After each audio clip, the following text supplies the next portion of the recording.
In this video, I'm going to talk about everything you need to know about dietary fat. Now, there's three types of what they call macronutrients, which are the main, let's say, dietary nutrients. Protein is one, carbohydrates are another, and fat is the other. Fat of the three, fat probably has the most vilified reputation because it's associated with fat is fat. People think that if you eat fat, you get fat, or some people think that eating fat is associated with cardiovascular disease and cancer. There was one recent study that even said that the only type of calories that can produce body fat are calories derived from dietary fat. This was an animal study, but a lot of blogs, published the results of that study, claiming that only fat can make you fat. In other words, you can't get fat from dietary carbohydrates, which really made me laugh because, speaking personally, the only thing that ever made me fat was carbohydrates. I used to go on ketogenic. I've talked about in previous videos. I've gone on what they call ketogenic diets, which features moderate to high protein, very low carbs, usually less than 20 grams a day, sometimes zero carbs, and the fat intake could be anywhere from 60 to 75% fat. According to that study, I should have been fat as a Michelin man, but instead I got ripped. Every bit of fat on my body disappeared, and I was eating a ton of fat. So let's get that out of the way. But the way they classify fats in biochemistry is by the length of the carbon chain. A dietary fat or fatty acid is composed of carbon chains. You have different types, like a short chain fatty acid usually has less than 6 carbons. Short chain fatty acids are not very common in food, but they're actually made by the bacteria that reside in the intestine, known collectively as the intestinal microbiome. There's 3 types of short chain fatty acids: propionic acid, butyrate, and I believe it's acetate is the third one. They are very beneficial to health, but that's the topic of another video or article. I'm not going to get into that now. More familiar to a lot of you are medium chain triglycerides or medium chain fatty acids, which contain 6. We're talking about fatty acids, so it's medium chain fatty acids that contain 6 to 12 carbons. That's why they're called medium. They're not short, they're not long, they're medium. They're very easy to absorb. And again, a large percentage of medium chain triglyceride is composed of medium chain fatty acids. Then the most common types of fatty acids are the long chain fatty acids, which contain anywhere from 13 to 21 carbons. And then the very long chain fatty acids, 22 or more, those are usually polyunsaturated fats, such as omega-3 fat that's found in fish oil. The long chain fatty acids, like omega-6 fats found in vegetable oils. Most of the fats you eat, as I said, are long chain fatty acids, and the short chain fatty acids are, again, produced when the bacteria ferment soluble fiber in your colon. Milk fat contains a little bit of short chain fatty acids, not that much. Long chain and very long chain fats are absorbed into the bloodstream and released into the body cells as needed. However, the liver takes up short chain and medium chain fats directly. Normally, when you eat fat, it has to, it goes through a process of digestion involving the conversion into smaller droplets by bile, which allow the fat digesting enzymes, lipase, to work on a better surface area to digest them into their fatty acid component. I'm talking about dietary fat. But the way it is that short chain and medium chain fats can go directly into the liver. They're much faster digestive process. And they're also much less risk of it turning into or being converted into body fat. Fat performs a number of beneficial functions in the body. For example, energy. Fat contains the most concentrated source of calories at 9 per gram compared to 4 calories per gram of carbohydrate and 4 calories per gram of protein. So, fat contains over twice as much energy. Fats are involved in hormone and gene regulation. For example, you have to have a certain amount of dietary fat to produce testosterone in the body. The 2 types of fat usually used for that are monounsaturated and saturated. We'll get into that more a little bit later. The fats also tend to interact with genes involved in growth and metabolism. Your brain is composed largely of fat. 40% of your brain is composed of DHA, which is one of the omega-3 preformed fatty acids. Excuse me. And it's important for brain health, including mood. You need fat to absorb fat-soluble vitamins such as vitamins A, D, and K. In other words, without consuming these fat-soluble vitamins with food, they're not absorbed. They more or less pass right through you. A lot of the studies that show, for example, that vitamin E doesn't work, it doesn't do anything. I know this sounds unbelievable because these are scientists who should be trained in biochemistry. They gave human subjects, they had them take a vitamin E pill with a glass of water. And of course, the vitamin E was not absorbed because fat-soluble vitamins, they have to have a bile secretion to absorb them. And the only thing that's in its bile is fat. So you have to have a small amount of fat with any type of fat-soluble vitamin you consume. So if you take vitamin E with a glass of water, unless it's a water-soluble form of E, the E will literally pass right through you and do nothing. Of course, that's what those studies showed. I don't know whether it was done purposely or just pure stupidity, but it just goes to show you can have an advanced education. Most of these people are PhDs, and they were still dumb enough to give vitamin E with a glass of water. That's really dumb. Fat also adds flavor and fullness. Adding fat to food makes them tastier, makes it fulfilling. Anyone who eats greasy French fries know how good they taste. That's from the fat content. The fat stored inside your body helps insulate your organs, keep you warm, and provides energy that can use in case of a caloric deficiency. I once wrote in an article that at the time I wrote the article, Lee Haney was the Mr. Olympia, and I pointed out that if Lee Haney and a 400-pound obese man were both stranded in Antarctica, the obese man would survive longer than the far more muscular Lee Haney because of all the fat that the 400-pound man has insulating his organs and providing energy. The low-fat content of a guy like Lee Haney when he was in competition shape would allow him to perish much faster. That's ironic that a big fat guy would have better survival, but that's all because of the fat. Now, there's different types of dietary fat. Monounsaturated fat, that's basically has one double bond in the carbon chain, one open bond. Monounsaturated fat sources are typically liquid at room temperature and are fairly stable for cooking purposes. The most common monounsaturated fatty acid is called oleic acid.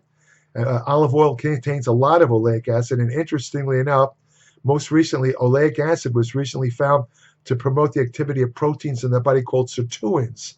Sirtuin 1 through 7. Now, these are very cell-protective proteins. They're associated with longevity. Other supplements like resveratrol and a couple of others are known to promote sirtuin activity. And it's a very good thing to promote sirtuin activity because it basically keeps your cells alive. People that live extended lifespans usually have more sirtuin activity. So oleic acid, fats found in extra virgin olive oil, is really good for you in many ways. It's a tremendous anti-inflammatory. And it also, a rat study showed that if you give them oleic acid, if you give older rats oleic acid, it actually restores the level of muscle protein synthesis in the old rats, equivalent to, let's say, 75-year-old humans. It restores them to the equivalent of teenage humans. Now, this was a rat study. They don't know if it translated to human physiology, but it is interesting. So my point being, oleic acid is a very good fatty acid. It's a monounsaturated fatty acid. As I said, monounsaturated fat is linked to several health benefits, including a reduced risk of several serious diseases, including heart disease and diabetes. In one study, a human study, they substituted extra virgin olive oil for saturated fat. In other words, they got rid of all the saturated fat in the diet, and they had these people, the main fat source was extra virgin olive oil. And it showed, I know this sounds unbelievable. I never forgot this because it was so startling to me. The people who substituted extra virgin olive oil for saturated fat showed a 92%, get this, 92% decreased risk of heart disease, cardiovascular disease. 92%. You know, I don't know if that study was ever replicated, but it was other studies have shown similar benefits for cardiovascular health with extra virgin olive oil. One review of 24 controlled studies found that diets high in monounsaturated fat led to significantly lower blood sugar, triglycerides, which is fat in the blood, weight and blood pressure levels compared to high carb diets. The high monounsaturated fat diets also increase high density lipoprotein or so-called good cholesterol levels, and it also increased feelings of fullness that led to reduced caloric intake. It helps you stay on a diet. In another study, people felt fuller and took in fewer calories for the next 24 hours after consuming bread alongside an oil that was rich in oleic acid, like extra virgin olive oil. So, in other words, if you take extra virgin olive oil with a carbohydrate source like bread, it apparently reduces your appetite, so you'll eat less and probably lose weight because of reduced calories. Another type of fat is polyunsaturated fat, almost always liquid at room temperature. And from a biochemical standpoint, polyunsaturated fatty acids contain 2 or more double bonds. They can be divided into groups depending on the location of the double bonds. So that, in other words, you have the omega-3 and the omega-6 depending on the location of where the double bond is. These double bonds make polyunsaturated fatty acids more flexible and fluid than saturated fats. For example, omega-3 fats is found in fish oil and fatty fish. They tend to make cell membranes more flexible, which in turn increases interactions with hormones because they're receptors in the cell membranes. For example, you get more androgen receptor action, better insulin activity, and this translates into better health. The only problem with polyunsaturated fats is that they're very, very prone to oxidative damage and rancidity. For example, if you buy a fish oil supplement, whether it's capsule or liquid, as soon as you open it, you want to store it in the refrigerator because oxygen breaks it down very rapidly. It can become rancid.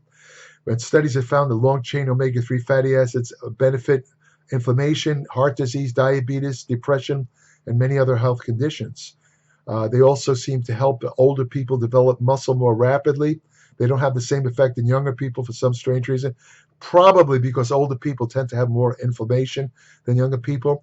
And the less inflammation you have, the easier it is to maintain muscle mass, especially as you age. So omega-3 fats is found again in fatty fish or fish oil. I'll give you a couple of sources later on, are very good for your muscle health also.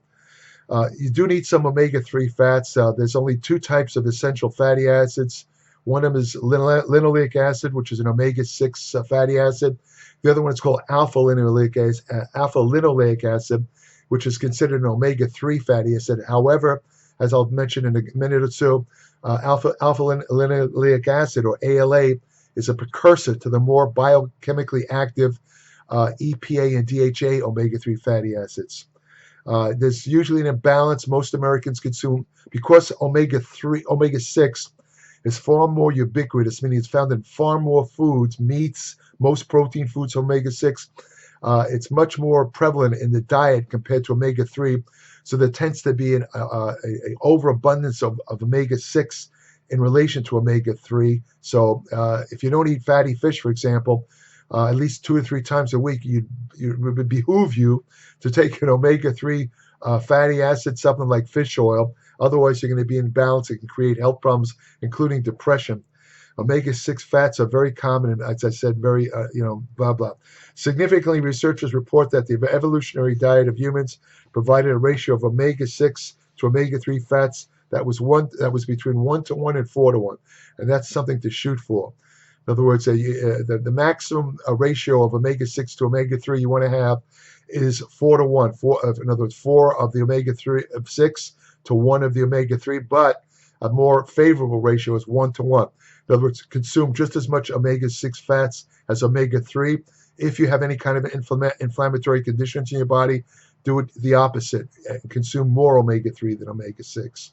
The way it is now, most people consume a ratio of 17 to 1 ratio in favor of omega-6 to omega-3, with far more omega-6.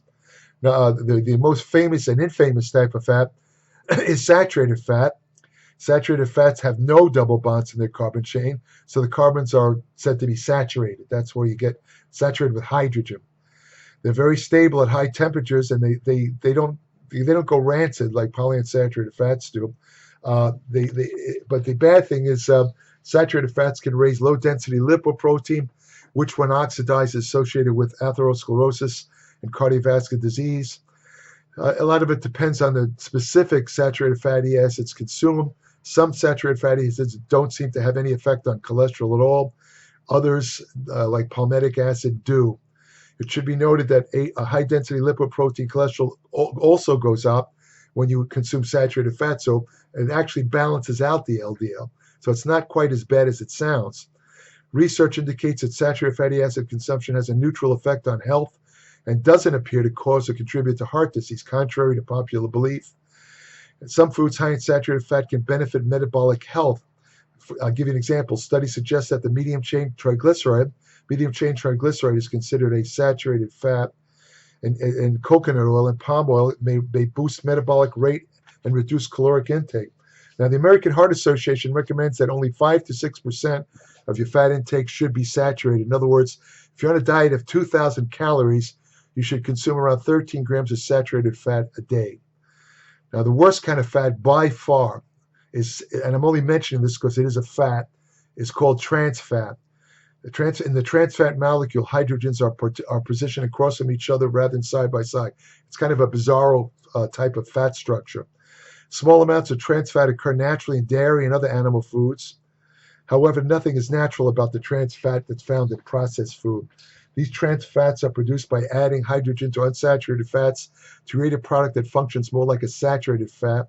And it's actually very stable. That's why trans fat came into use in food, because unlike, let's say, polyunsaturated fats and unsaturated fat, they don't go rancid. They have a much longer shelf life, but they have a lot of health dangers that weren't realized at the time trans fats were added to foods. You can recognize trans fat in food. If you look at the food label, it's usually listed as a partially hydrogenated fat. Lately, they've been doing something sneaky. For example, a lot of peanut butters, they will say 0 trans fat.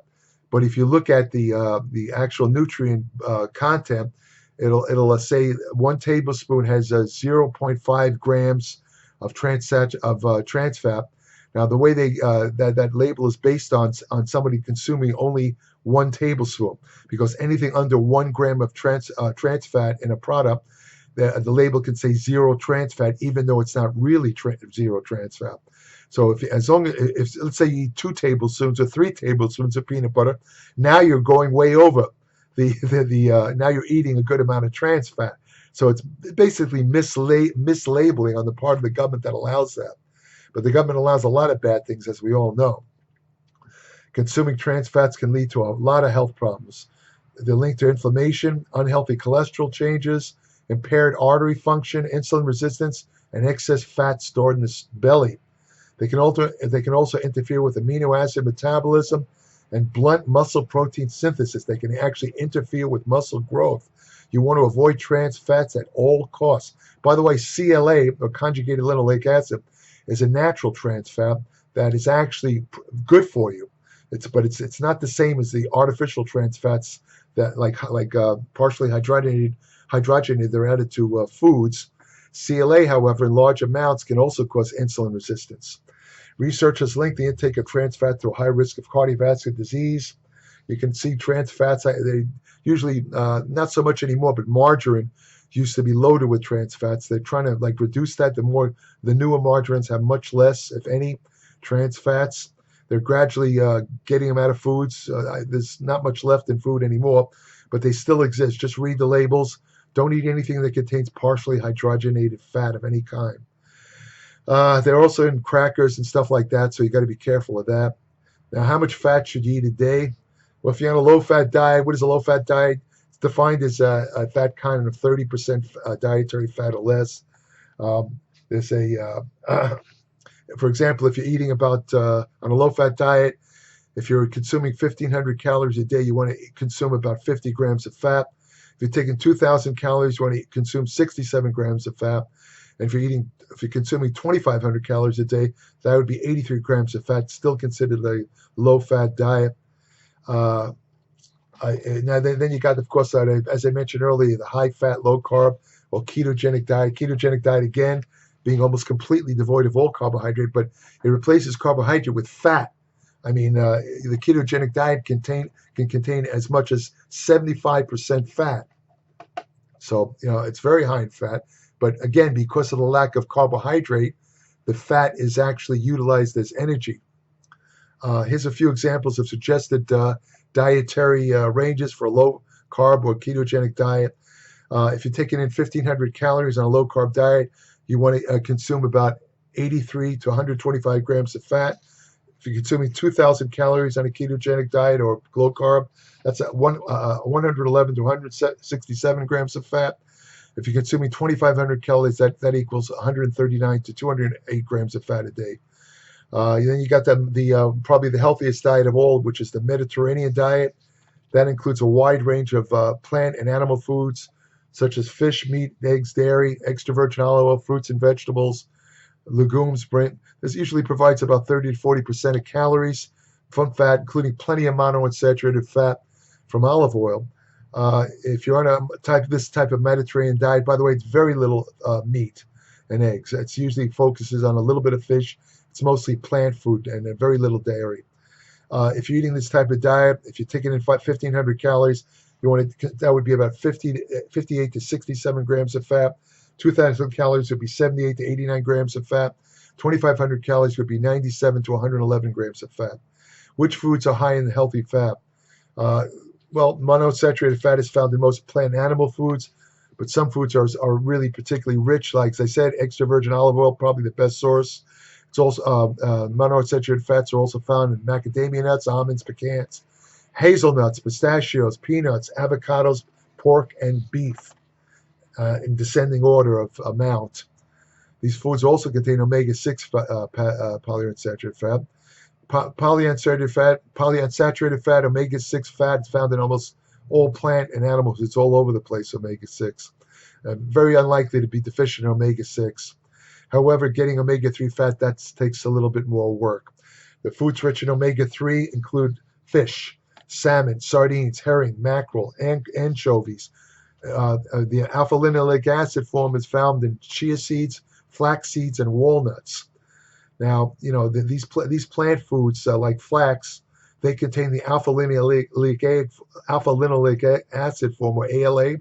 That's actually listed as the essential fatty acid for omega-3, but it's only a precursor for the active omega-3. As I said earlier, the active omega-3 are EPA and DHA. The conversion rate of ALA to omega-3, EPA and DHA is very poor. Some estimate that only 5 to 10%, 2 to 5% of ALA in healthy adults is converted to EPA and DHA respectively. Others suggest that humans convert less than 5% of ALA into EPA, DHA. So, you don't want to look at alpha-linoleic acid as a true source of omega-3, even though a lot of articles suggest that. A lot of blogs, they're wrong. They are wrong.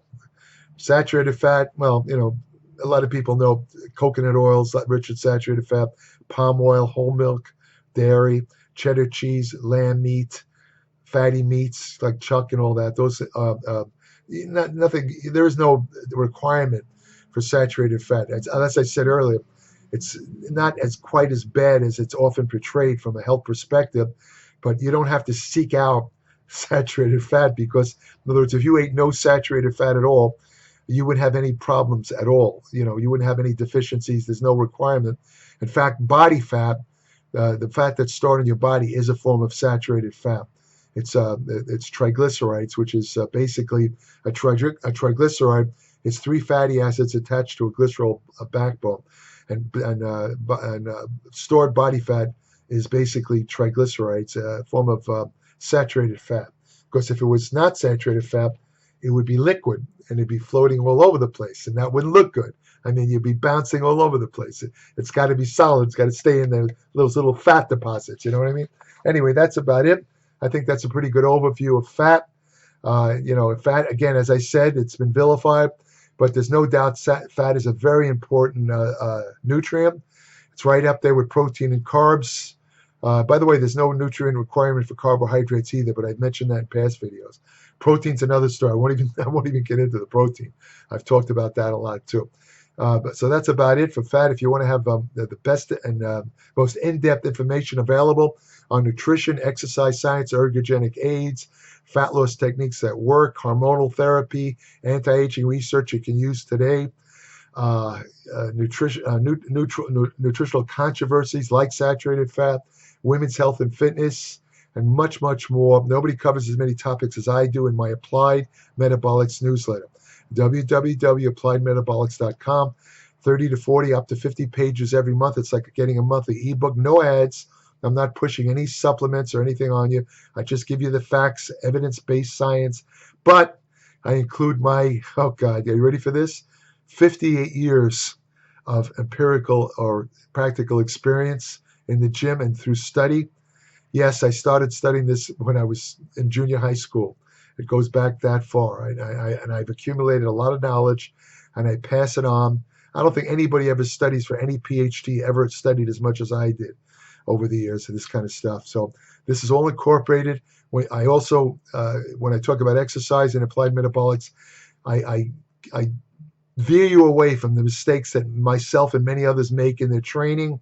So you don't make the same mistakes. You make better progress. You avoid injuries. There's no publication I know of that can match my Applied Metabolics newsletter. As I said, there's only one person working for me. It's got a staff of one. I do all the research, all the editing, all the writing, and I'm up against other